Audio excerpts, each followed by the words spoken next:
Hello. So the original painting from which we'll be drawing our inspiration is this painting here called Feeling Heard, and it's two lovers in a sort of deep connection.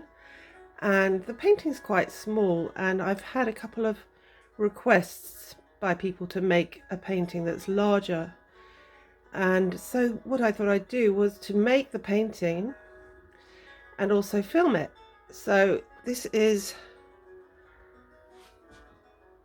are some of the materials I'll be using. So we've got a variety of different stencils, as you can see, and some brushes, of course, varying tips and widths. There's some fine ones, and there's I'm very fond of using this. Actually, it's a makeup brush, but it's very soft and it's very good for softening. And these, it's quite some fine tipped ones here.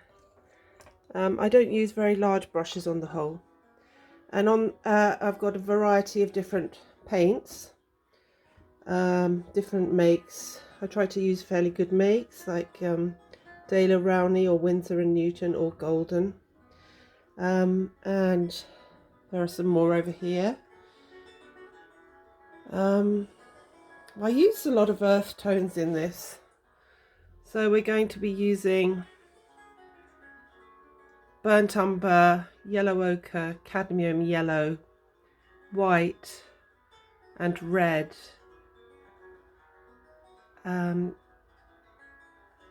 And the canvas that I'm going to be using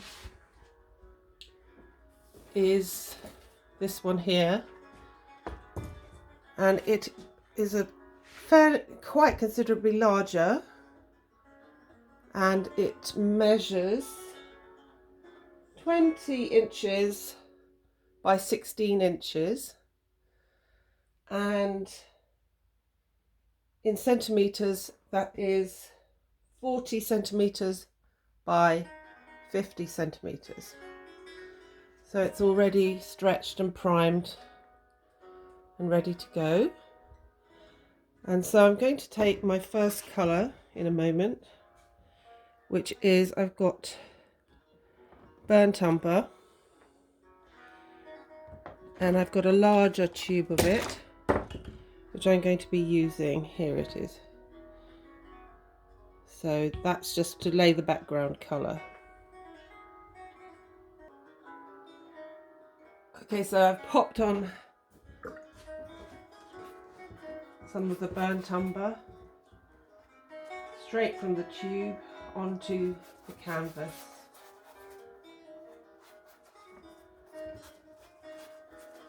I've got a brush about an inch thick, wide.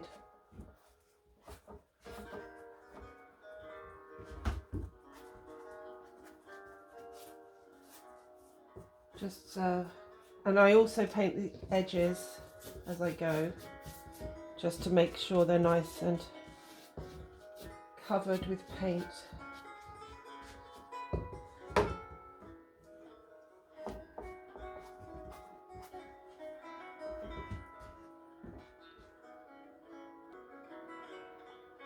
Right, so now that's covered nicely in burnt umber and the surface is pretty flat.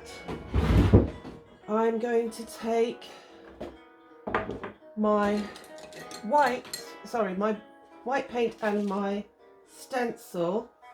For this I'm using this repetitive dot pattern, but you can use any kind of pattern you like, or you can just simply of course paint the dots, because I like the mechanical process in some ways, in contrast to the hand painted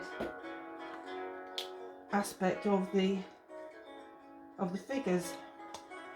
So I've got white here, and I've got a paper plate And I don't want any, I almost dip my brush into the water then, but I don't want to, because I want to keep the brush fairly dry. So basically now I'm just going to start, this is actually just going to be the middle and the top region with the dots. So just take your brush and don't put too much paint on it, and just dab through the stencil. Like I say, you could just paint the dots, or you can use completely different stencil. I got this stencil online. Lots of different outlets sell art stencils.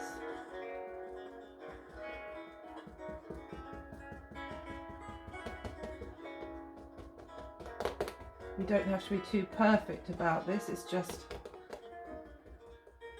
like a device really to create an effect.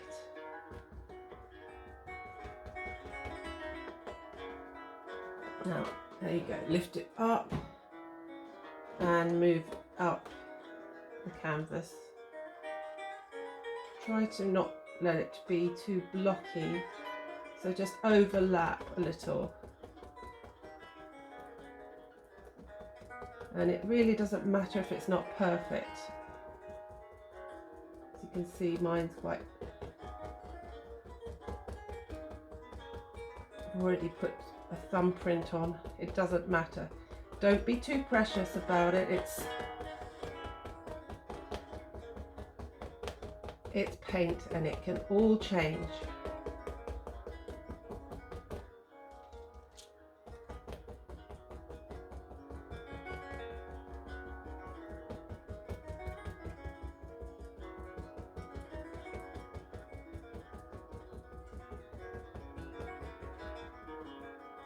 And then lift it up. It's still a little bit of a block, but it won't matter when all the rest of the details have been put in. And don't do what I do with the stencil, just put it straight into the white paint. I keep these handy J cloths to hand at all times. And then turn it around.